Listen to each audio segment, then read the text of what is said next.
سورۃ الحشر بسم اللہ الرحمن الرحیم۔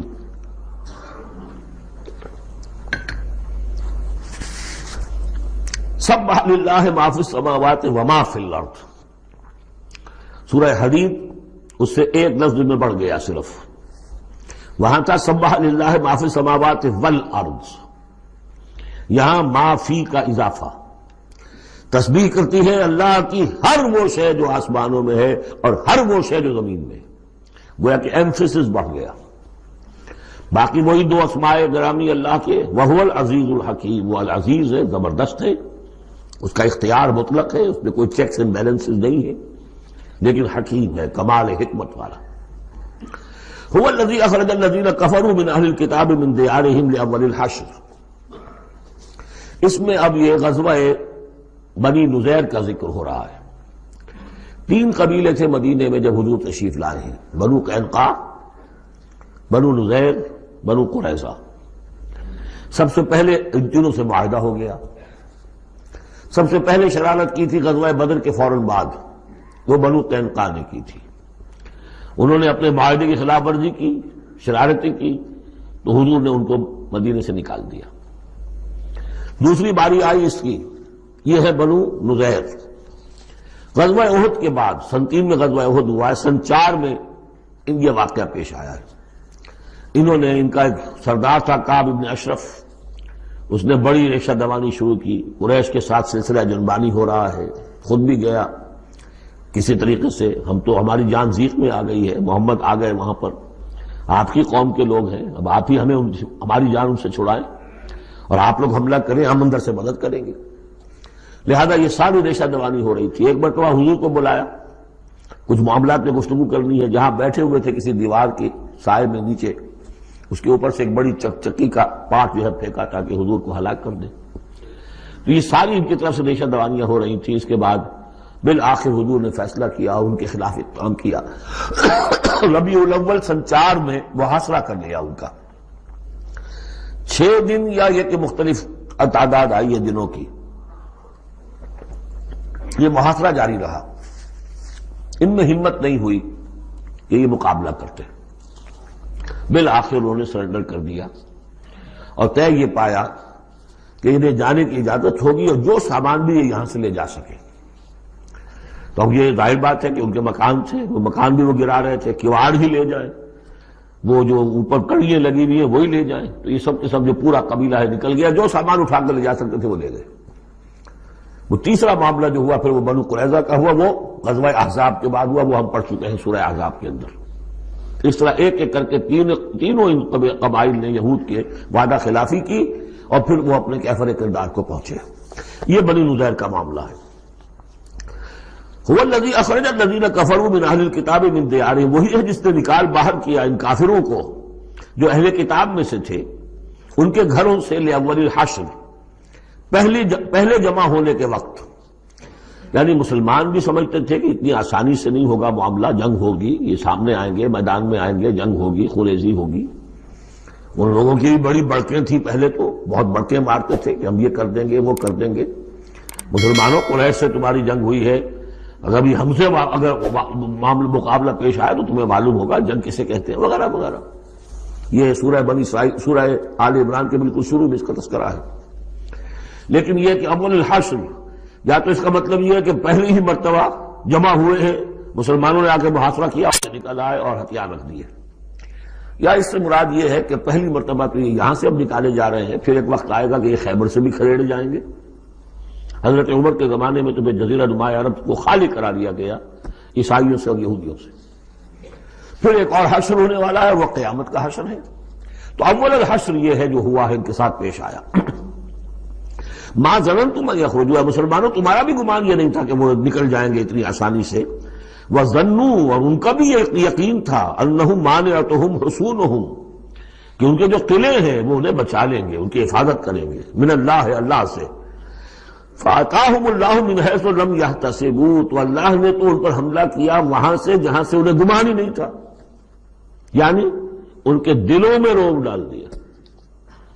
باہر سے کچھ کرنے کی ضرورت نہیں اللہ کو، اللہ نے ان کے دلوں میں خوف پیدا کر دیا۔ وَقَذَفَ فِي قُلُوبِهِمُ الرُّعْبَ، ان کے دلوں میں اللہ تعالیٰ نے رعب جو ہے وہ ڈال دیا. یخربون بیوتہم، اب دیکھ لو وہ خود اپنے گھر جو ہیں ان کی تخریب کر رہے ہیں، توڑ رہے ہیں، کوئی کیواڑ نکالنے کو، کچھ کھڑکی نکالنے کو، کوئی چوکٹ نکالنے کو، کوئی اور اوپر کے جو ہے کڑیے اور شہتیر لے جانے کے لیے. یخربون بیوتہم بایدیہم، اپنے ہاتھوں سے بھی تخریب ہو رہی ہے، وایدی المومنین، اور اہل ایمان کے ہاتھوں سے بھی. فاعتبروا یا اولی الابصار، تو اے آنکھوں والو عبرت حاصل کرو. یہ گویا کہ سنایا جا رہا ہے بنو قریظہ کو بھی کہ اب تم رہ گئے ہو، ایک رہ گیا، عبرت حاصل کرو. وَلَوْلَا أَن كَتَبَ اللَّهُ عَلَيْهِمُ الْجَلَاءَ، اگر اللہ تعالیٰ نے پہلے سے یہ لکھ نہ دیا ہوتا کہ ان کو جلا وطن کیا جائے گا، لَعَذَّبَهُمْ فِي الدُّنْيَا، تو انہیں اور سخت عذاب دیتا دنیا کی زندگی میں. وَلَهُمْ فِي الْآخِرَةِ عَذَابُ النَّارِ، اور آخرت میں تو ان کے لیے آگ کا عذاب ہے ہی. ذَلِكَ بِأَنَّهُمْ شَاقُّوا اللَّهَ وَرَسُولَهُ، یہ اس لیے کہ انہوں نے اللہ اور اس کے رسول سے مخالفت کی، ضدم زدہ کی. وَمَن يُشَاقِّ اللَّهَ فَإِنَّ اللَّهَ شَدِيدُ الْعِقَابِ، اور جو اللہ کے ساتھ، تو اس کے ساتھ ضدم زدہ کرے، اللہ کے ساتھ اللہ کی مخالفت پر کمر کس لے، تو تم سن لو کہ اللہ تعالیٰ تو پھر سزا دینے میں بہت سخت ہے.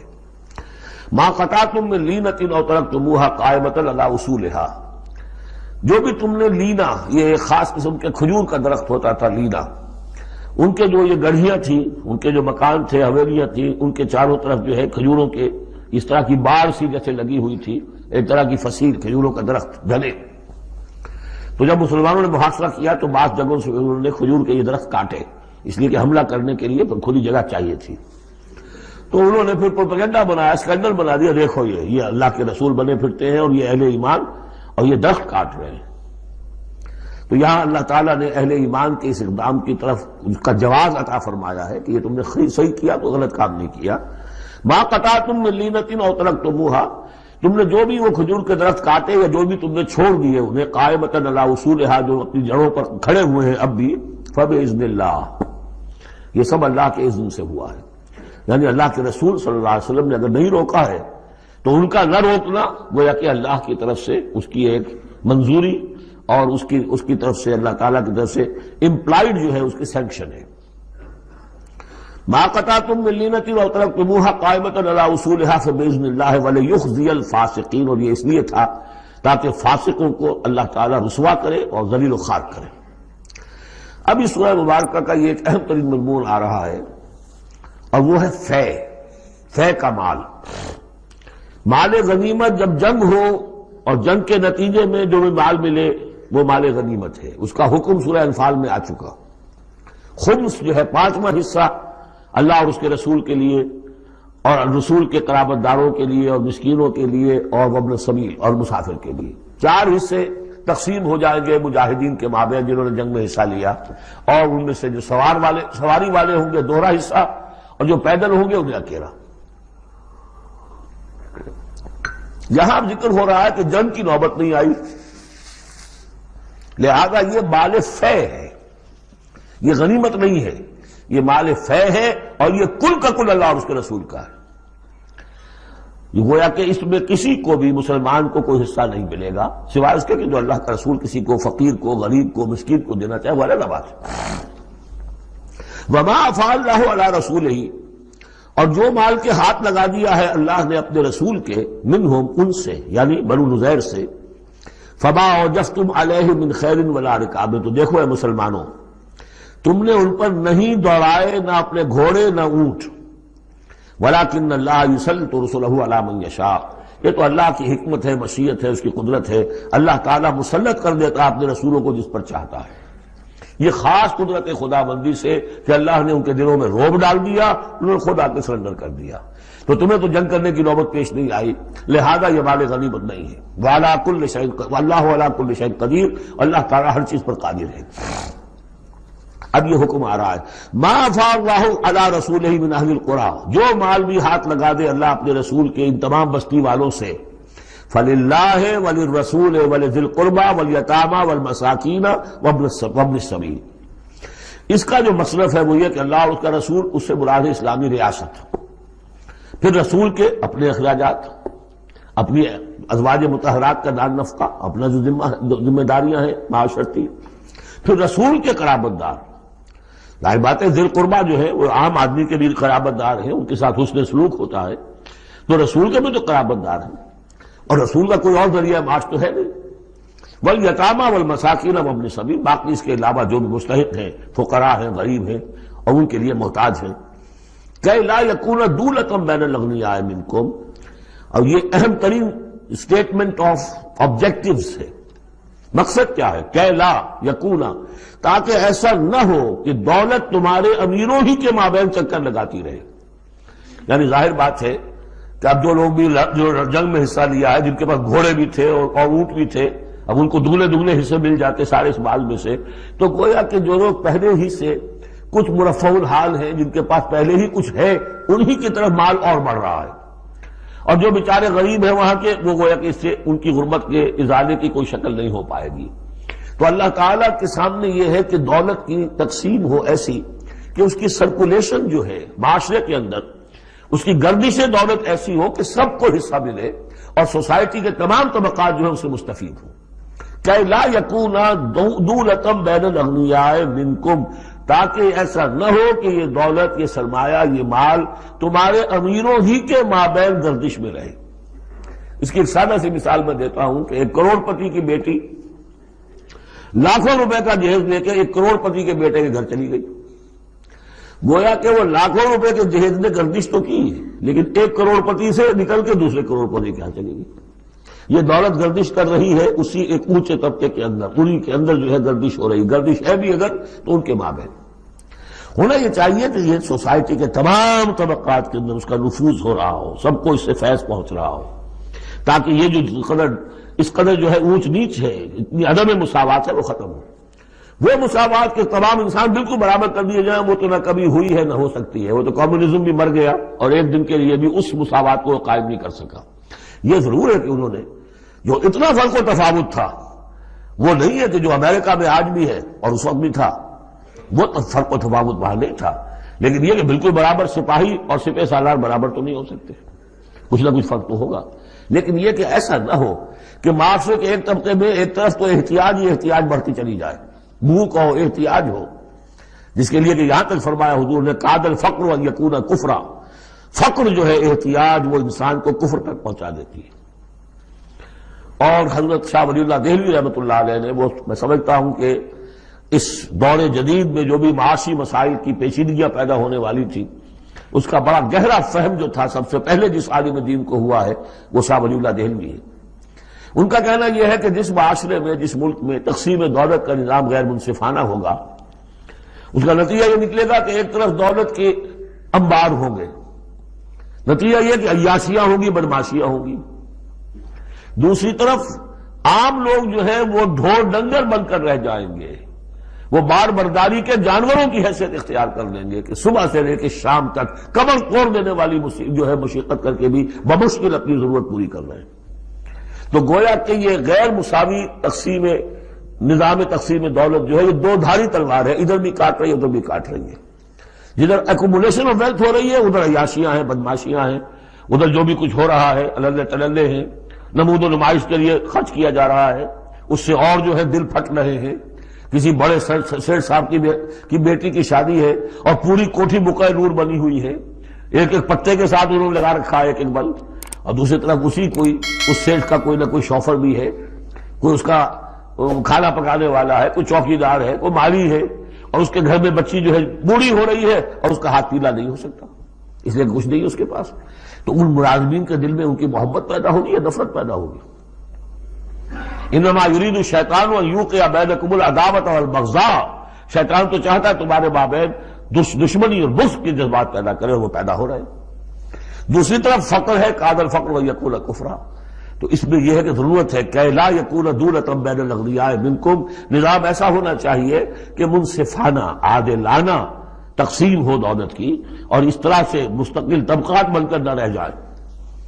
وما آتاکم الرسول فخذوہ، اب ظاہر بات ہے کہ اس وقت فوری طور پر تو بڑا دھکا لگا ہوگا نا، اوس اور خزرج کے مسلمان جو تھے وہ جب آئے تھے، محاصرہ کیا تھا، توقع انہیں یہ ہوگی کہ مال غنیمت میں سے ہمیں ملے گا، تو فوری طور پر یہ سمجھ لیں آخر انسان تھے، فرشتے تو نہیں تھے نا، تو انہیں یقیناً کوئی دھکا سا لگا ہوگا، شوق پہنچا ہوگا، لہذا اب اس کے لیے جو بھی ایک ایمان کو ان کے جو ہے اپیل کیا جا رہا ہے. وما آتاکم الرسول فخذوہ، اور دیکھو جو رسول تمہیں دے دے وہ لے لو. وما نہاکم عنہ فانتہوا، اور جس چیز سے روک دے رک جاؤ. واتقوا اللہ، اللہ کا تقوی اختیار کرو. ان اللہ شدید العقاب، اللہ تعالیٰ سزا دینے میں بہت سخت ہے. للفقراء، اب بیان ہوا کہ جب یہ بیت المال میں چلا جائے گا تو رسول نے تو اپنے اوپر فقر لازم کیا ہوا ہے. رسول نے تو اپنی بیویوں کے نفقہ بڑھانے کی بجائے ایلا کر لیا تھا. سورہ احزاب میں ہم سب پڑھ آئے ہیں. رسول یہ کس کو دے گا؟ للفقراء المہاجرین الذین اخرجوا من دیارہم، وہ مہاجر جو تندست ہیں کہ جو نکال دیے گئے اپنے گھروں سے، اموالہم، اور اپنے اموال سے، انہیں سب کچھ چھوڑ کر آنا پڑا. یبتغون فضلا من اللہ ورضوانا، وہ تو اللہ کے فضل کے متلاشی ہیں، تلاش کر رہے ہیں، حاصل کرنا چاہتے ہیں اللہ کا فضل اور اس کی رضا. وینصرون اللہ ورسولہ، اور وہ اللہ اور اس کے رسول کی مدد کر رہے ہیں. وَلِيَعْلَمَ اللَّهُ مَن يَنصُرُهُ وَرُسُلَهُ بِالْغَیب، یہ ہم پڑھ چکے ہیں. اللہ دیکھنا چاہتا ہے کون ہے وہ جو اللہ کی مدد کرتے ہیں اور اللہ کے رسول کی مدد کرتے ہیں غیب میں ہونے کے باوجود. تو یہ لوگ جو ہے جان ہتھیلیوں پر رکھ کر آ گئے. مکے کو انہوں نے چھوڑ دیا، اپنے گھر بار وہاں چھوڑے ہوئے ہیں، اپنے بال بچوں کو چھوڑا ہوا ہے، تو ان کے لیے کوئی چیز نہیں ہے. تو اب اس میں سے مال فے میں سے ان کا حصہ ہوگا. للفقراء المہاجرین الذین اخرجوا من دیارہم واموالہم ویبتغون فضلا من اللہ ورضوانا وینصرون اللہ ورسولہ اولئک هم الصادقون، یقیناً وہ لوگ سچے ہیں، انہوں نے اپنا سچا ہونا ثابت کر دیا، صادق الایمان ہونے کا ثبوت دے دیا. والذین تبوؤا الدار والایمان من قبلہم، اور جو لوگ گھروں میں آباد تھے اور جن کو پاس ایمان بھی تھا ان سے پہلے، یعنی ان کے آنے سے پہلے، یعنی انصار مدینے میں جو پہلے سے آباد تھے اور ان کے دلوں میں بھی ایمان پیدا ہو چکا تھا، وہ جب یہ مہاجرین آئے ہیں تو ان کا طرز عمل کیا تھا؟ جن کے دلوں میں ایمان تھا، یحبون من ہاجر الیہم، انہوں نے قطعاً گراں نہیں محسوس کیا کہ یہ ہجرت کر کے لوگ آ گئے ہیں، ہماری معیشت پر بوجھ بن جائیں گے، ہمارے لیے جو ہے یہ آبادی جو ہے اتنی بڑی اور بڑھ رہی ہے، ان کے پاس کوئی دولت نہیں ہے، سرمایہ نہیں ہے، کوئی انویسٹمنٹ نہیں کر سکتے، تو بجائے اس کے کہ وہ یہ محسوس کریں کہ ہمارے اوپر تو یہ بہت بڑا بوجھ آ گیا. یحبون من ہاجر الیہم، وہ تو محبت کرتے ہیں ان سے جنہوں نے ہجرت کی ہے، ان کی طرف آئے ہیں ان کے ہاں. ولا یجدون فی صدورہم حاجۃ مما اوتوا، اور وہ نہیں پاتے اپنے سینوں کے اندر کوئی بھی حاجت، کوئی تنگی اس چیز پر کہ جو انہیں دی جا رہی ہے، کہ انہیں کیوں دیا جا رہا ہے، نہیں ہوگا، اس لیے کہ ان کے دلوں میں ایمان ہے. اللہ تعالیٰ نے ان کو ایمان کی دولت سے بہرہور کیا ہے. یہ جیسا کہ میں نے عرض کیا کہ انصار میں سے جن حضرات کو توقع تھی کہ اب یہ سارا مال و اسباب جو چھوڑ کر گئے ہیں بنو نذیر، اس میں سے ہمیں بھی حصہ ملے گا، اور جب یہ طے ہو گیا کہ سارا مال فے ہے، یہ مال غنیمت ہے ہی نہیں، تو آخر فوری طور پر تو ایک دھکا سا لگا ہوگا. یہ ساری آیات در حقیقت ان کی تشفی کے لیے، تسکین کے لیے، ان کے جذبہ ایمان کو اپیل کرتے ہوئے اللہ اور اس کے رسول کے حوالے سے بات کی جا رہی ہے، اور جو بھی ان کے اندر ایمان تھا در حقیقت اس کا اعتراف کرتے ہوئے کہ والذین تبوؤا الدار والایمان من قبلہم یحبون من ہاجر الیہم، وہ تو محبت کرتے ہیں ان لوگوں سے جو ہجرت کر کے ان کے ہاں آ گئے ہیں. ولا یجدون فی صدورہم حاجۃ مما اوتوا، اور انہیں ہرگز کوئی تنگی محسوس نہیں ہوتی اس معاملے پر کہ جو انہیں دیا جا رہا ہے مہاجرین کو. وَيُؤْثِرُونَ عَلَىٰ أَنفُسِهِمْ وَلَوْ كَانَ بِهِمْ خَصَاصَةٌ، اور وہ تو اپنے اوپر ترجیح دیتے ہیں دوسروں کو خواہ ان کے اپنے اوپر تنگی ہو. یعنی انصار بھی سب کے سب جو ہے وہ دولت مند تو نہیں تھے، ان میں بھی غریب بھی تھے، لیکن یہ کہ چاہے وہ خود تنگدست ہوں، لیکن یہ کہ وہ دوسروں کو ترجیح دیتے ہیں. انہوں نے اپنے مہاجر بھائیوں کے لیے ایثار کیا ہے، قربانی کی ہے. ایثار جو ہے اس کے معنی ہوتی ہے ترجیح کرنا، کسی کو مقدم رکھنا. یؤثرون علی انفسہم ولو کان بہم خصاصہ، اپنے اوپر ان کو ترجیح دے رہے ہیں اگرچہ ان کے اپنے ہاں بھی تنگ دستی ہے، خواہ ہو ان کے ہاں تنگ دستی. ومن یوق شح نفسہ فاولئک هم المفلحون، اور یقیناً جو کوئی بھی بچا لیا گیا اپنے جی کے لالچ سے وہ وہی ہے کہ جو فلاح پانے والے. یہ ترغیب و تشویق ہے انصار کے لیے کہ جن کو گویا کہ اس مال فے سے ان آیات کی روح سے بالکل محروم قرار دے دیا گیا، الا یہ کہ ان کے ہاں جو یتامہ ہو، مساکین ہو، ان کے لیے تو ظاہر بات ہے کہ وہ حصہ موجود ہے. اب جو آیت آ رہی ہے اس حصے کی وہ یہ ہے، بہت عظیم آیت اس پہلو سے ہے کہ اسی سے استدلال کیا حضرت عمر نے رضی اللہ تعالیٰ عنہ ہماری تاریخ کے ایک بہت اہم موقع پر، جبکہ خاصا اختلاف بھی اس میں پیدا ہو گیا تھا. پہلے وہ موقع سمجھ لیجئے جب حضرت عمر کے دور خلافت میں عراق فتح ہو گیا، شام فتح ہو گیا، ایران فتح ہو گیا، مصر فتح ہو گیا، تو ایک فرٹائل کریسنٹ کہلاتا ہے مڈل ایسٹ کا، بہت زرخیز علاقہ، درمیان میں تو اگرچہ عراق کے اور شام کے ایک بڑا صحرا ہے، لیکن ایک کریسنٹ پاتا ہے، یوں بہت فرٹائل ایریا۔ اب یہ جو مجاہدین تھے، صحابہ کرام کتنے تھے؟ چند ہزار۔ ان کی طرف سے مطالبہ ہوا کہ یہ ساری زمینیں یہ مال غنیمت ہے، 1/5 رکھیے بیت المال کے لیے، 4/5 ہمارے اندر تقسیم کر دی۔ اگر ایسا ہو جاتا تو تاریخ انسانی کی عظیم ترین جاگیرداری پیدا ہو جاتی، پورا ملک تقسیم ہو جاتا چند ہزار صحابہ کے اندر۔ اس سے بھی آگے بڑھ کر اس میں امپلائڈ یہ بھی تھا کہ ان ملکوں کی تمام آبادی ہماری غلام ہے، تقسیم کر دیجیے انہیں۔ مال غنیمت میں جو غلام آتے تھے وہ تقسیم ہوتے تھے کہ نہیں؟ لونڈیاں آتی تھی تو غنیمت تقسیم ہوتی تھی کہ نہیں؟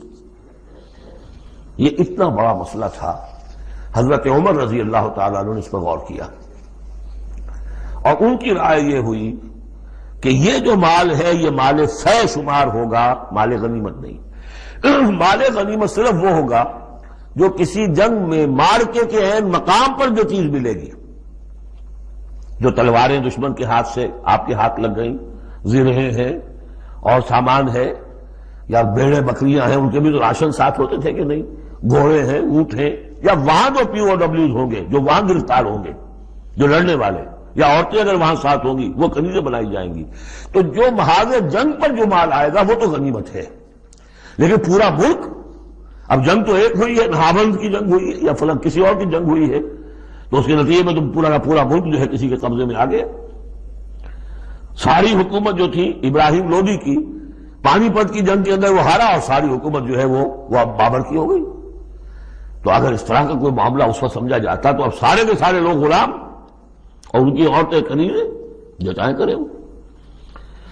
اب اس پر جب حضرت عمر کی یہ رائے ہوئی، اور اس کے لیے دلیل یہ لائے تھے کہ انہوں نے فرمایا کہ یہ جو فے کا حکم چلا آ رہا ہے، اس میں ایک تو فرمایا گیا ما افاء اللہ علی رسولہ من اہل القری فللہ وللرسول ولذی القربى والیتامى والمساکین وابن السبیل۔ اگلی آیت میں فرمایا للفقراء المہاجرین الذین اخرجوا من دیارہم واموالہم۔ اسی کے ساتھ جوڑا انہوں نے اس آیت کو والذین جاؤوا من بعدہم، جو اور بعد میں آئیں گے۔ اب یہ ظاہر بات ہے کہ یہ آج تو جتنے چند ہزار مسلمان تھے انہوں نے فتح کر لیا، اب اتنی بڑی امت ہے جو مسلمان بعد میں آئیں گے، اس کا مطلب ان کا تو کوئی حصہ رہا ہی نہیں۔ یہ بیت المال کی حصہ کی ملکیت قرار پائیں گی ساری زمینیں، تاکہ یہ امت مسلمہ کی ایک کلیکٹیو ملکیت ہو، collective ownership of the whole مسلم امہ، تاکہ اس سے جو بیت المال کے اندر خراج آئے گا، اس خراج سے تمام مسلمانوں کی بہبود، اور یہ کہ اللہ کے دین کی آگے نشر و اشاعت، اس کا ایک مکمل نظام، اور جو ہماری حدیں ہیں تو سرحدوں کے اوپر جو ہے فوجی پہرا، اس کے لیے باقاعدہ فوج رکھنا، اس کے لیے مسلسل جو ہے آمدنی چاہیے، اس سب کے لیے حضرت عمر نے کہا کہ یہ مال فے قرار پائے گا ان لوگوں کی اس آیت کی روح سے، کہ اس میں حق صرف انہی کا نہیں ہے کہ جو اس وقت ہیں، والذین جاؤوا من بعدہم، وہ جو لوگ ان کے بعد آئیں گے ان کا بھی اس کے اندر حق ہے۔ اس آیت سے انہوں نے استدلال کیا رضی اللہ تعالی عنہ۔ اور یہ بھی میں آپ کو بتا دوں کہ صحابہ میں سے بڑے اہم صحابہ نے حضرت عمر سے اختلاف کیا، ان کا نہیں یہ مال غنیمت تقسیم کیجیے۔ پھر یہ کہ ایک باقاعدہ جو ہے ایک کمیشن بنایا گیا، اس میں کچھ اوس کے، کچھ انصار اور کچھ جو ہے خزرج کے، ان کو ایک کمیشن بنایا گیا، انہوں نے غور کیا، سب کی بات سنی، اور پھر حضرت عمر رضی اللہ تعالیٰ عنہ کی رائے کے مطابق انہوں نے فیصلہ دیا، اور اسی پر پھر اجماع ہو گیا۔ اور اس سے اب مسلمان ممالک کے اندر جو اراضی ہیں ان کی دو مستقل قسمیں بن گئی ہیں، ایک اراضی عشری، ایک اراضی خراجی۔ عشری اراضی ان مسلمانوں کی قرار پائی اور اس علاقے کے مسلمانوں کی قرار پائی جو بغیر لڑے بھڑے ایمان لے آئے، جیسے مدینے کے لوگ۔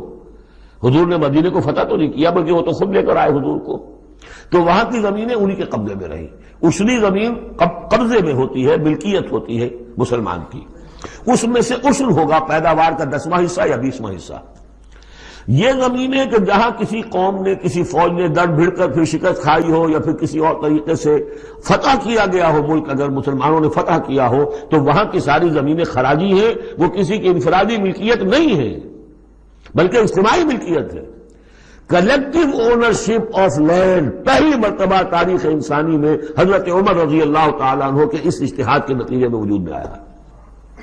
کلیکٹو اونرشپ آف لینڈ، یہ کسی کی انفرادی ملکیت نہیں ہے۔ جو ملک بھی فتح کیا گیا ہے بزور شمشیر طاقت کے ساتھ، اس کی زمینیں خراجی ہیں، اشری نہیں ہے، یعنی وہ مسلمانوں کی اجتماعی ملکیت ہے، انفرادی نہیں ہے۔ اب مسلمان ہو چاہے تو وہاں پر چاہے وہ مجوسی تھے یا ہندو ہو کوئی ہو، وہ کاشت کریں گے، لیکن اس میں سے خراج جائے گا سیدھا بیت المال میں، کوئی اس میں بیچ میں نہ زمیندار ہے اور نہ کوئی جاگیردار ہے۔ اس زمین کو کہتے ہیں خراجی زمین۔ اور پچھلی صدی تک تقریباً اس پر اجماع تھا کہ ہندوستان کی ساری زمینیں خراجی ہیں، یہاں کوئی اصلی زمین نہیں ہے، کوئی زمین ملکیت ہی نہیں ہے، کسی کو ملکیت نہیں، سب یہ مسلمانوں کی اجتماعی ملکیت ہے۔ چنانچہ قاضی صلاح اللہ پانی پتی رحمت اللہ علیہ پچھلی صدی کے بڑے عظیم مفسر، محدث، بہت بڑے صوفی، بہت بڑے مفتی، ان کی تفسیر جو ہے تفسیر مظہری، وہ انہوں نے اپنے مرشد کے نام پر لکھی خود ہے، لیکن نام تفسیر صلاحی نہیں رکھا، تفسیر مظہری اپنے استاد کے نام سے منسوب کیا۔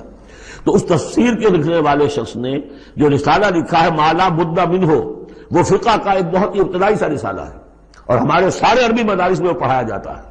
وہ فقہ کی تعلیم جو ہر مسلمان کو معلوم ہونی چاہیے، ما لا بد منہ، اس میں صاف لکھا ہے ہندوستان میں کوئی زمین عشری ہے ہی نہیں، لہذا میں عشر کے مسائل اس میں لکھتا ہی نہیں۔ خام خواہ طلبہ کے دلوں پر بوجھ پڑے، کیا ضرورت ہے، جبکہ یہاں اس کی اپلیکیشن ہی نہیں ہے۔ ہندوستان میں کوئی زمین جو ہے عشری نہیں، سب خراجی ہے۔ خراجی ہے تو اس کا نتیجہ کیا نکلتا ہے کہ بالکل نیا بندوبست اراضی ہو سکتا ہے، ان جاگیرداروں سے زمین واپس لی جا سکتی، ملکیت ہی نہیں ہے ان کی۔ یہ تو یہ کہ کبھی کسی شہنشاہ نے دے دی یا انگریزوں نے دے دی، کسی اور نے دے دی، ان کی ملکیت نہیں ہے، یہ ہے اسری زمین، یہ خراجی زمینیں خراجی رہیں گی۔ یہ بہت اہم مسئلہ ہے اور اس کا تعلق اس آیت سے ہے۔ والذین جاؤوا من بعدهم یقولون ربنا اغفر لنا ولاخواننا الذین سبقونا بالایمان، وہ یہ کہتے ہیں پروردگار ہمیں بھی بخش دے اور ہمارے ان بھائیوں کو بھی بخش دے جو ایمان میں ہم سے سبقت لے گئے، ہم سے پہلے تھے۔ ولا تجعل فی قلوبنا، اور ہمارے دلوں میں مت پیدا کر غلا، کوئی بھی کدورت، کوئی بھی بیر، للذین آمنوا، ان لوگوں کے لیے جو صاحب ایمان ہو۔ ربنا انک رؤوف الرحیم، پروردگار تو رؤوف ہے اور رحیم ہے۔ أَلَمْ تَرَ إِلَى الَّذِينَ نَافَقُوا يَقُولُونَ لِإِخْوَانِهُمُ الَّذِينَ كَفَرُوا مِنْ أَهْلِ الْكِتَابِ لَئِنْ أُخْرِجْتُمْ لَنَخْرُجَنَّ مَعَكُمْ وَلَا نُطِيعُ فِيكُمْ أَحَدًا أَبَدًا وَإِنْ قُوتِلْتُمْ لَنَنْصُرَنَّكُمْ وَاللَّهُ يَشْهَدُ إِنَّهُمْ لَكَاذِبُونَ صدق اللہ العظیم۔ غزوہ بنی نذیر میں جو بھی رول اور کردار تھا یہود کا، پھر ان کا جو انجام ہوا، وہ سورہ حشر کی پہلے رکوع میں بیان ہو چکا ہے۔ ساتھ ہی یہ کہ ایک بہت اہم حکم جو ہے شریعت کا اموال فے کے بارے میں، وہ بھی پہلے رکوع میں ہم پڑھ چکے ہیں۔ اب اس موقع پر منافقین کا جو کردار سامنے آیا تھا دوسرے رکوع میں، اس کے بارے میں گفتگو ہو رہی ہے۔ الم تر الی الذین نافقوا، کیا تم نے دیکھا نہیں ان لوگوں کو کہ جو منافق ہیں، جن کے دلوں میں نفاق نے ڈیرے جما لیے ہیں۔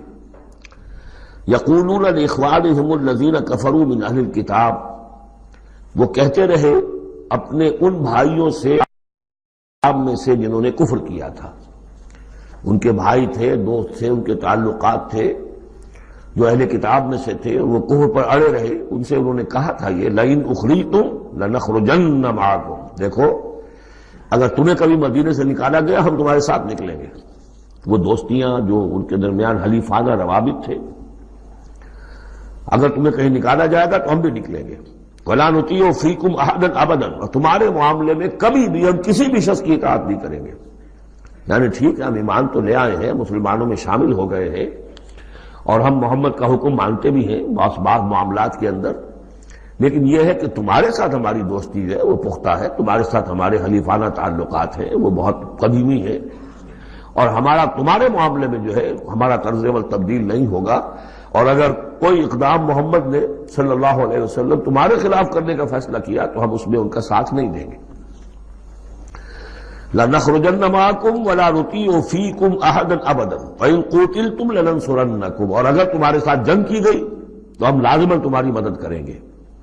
وَاللَّهُ يَشْهَدُ إِنَّهُمْ لَكَاذِبُونَ، اور اللہ گواہی دیتا ہے کہ وہ جھوٹ بول رہے تھے۔